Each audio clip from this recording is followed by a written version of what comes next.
Out of the heartbreaking details released today following a family tragedy in Bucks County.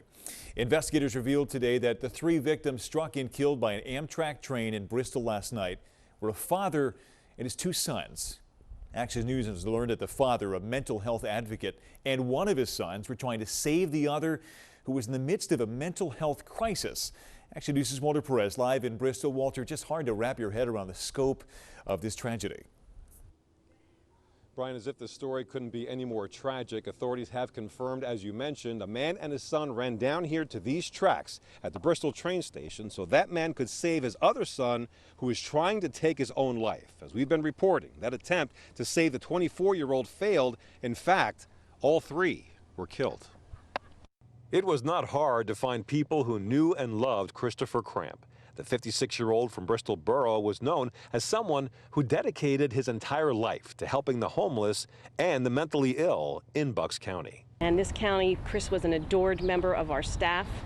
And quite frankly, he was an integral and irreplaceable member of the social service organizations in Bucks County. And investigators say Chris lost his life yesterday trying to save someone who is struggling with mental illness. That person was Chris's own 24-year-old son, Thomas. Authorities say Chris and his older son, David, ran to the Bristol train station last evening where Thomas was standing on the tracks attempting to take his own life. That's when an Amtrak train on its way to 30th Street Station in Philadelphia hit and killed all 3.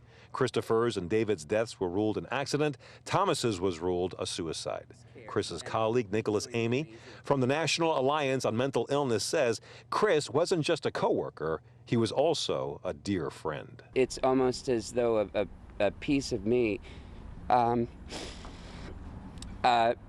went right along with Chris. Amy also took time to encourage anyone traumatized by this case or otherwise struggling with their mental health to reach out to his organization. He adds that Chris leaves behind a legacy that will inspire his organization for years to come. He was at every event that we had, and I don't know when he slept.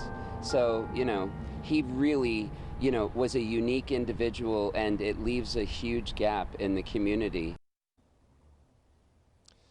Yesterday's incident resulted in hours-long service disruptions between New York and Philadelphia. Service has since been restored. Meanwhile, funeral plans for all 3 are pending. Reporting live from Bristol Borough, Walter Perez, Channel 6, Action News. Brian? Yeah, and a reminder that anyone experiencing a mental health crisis can call 988 for help. Walter, thank you.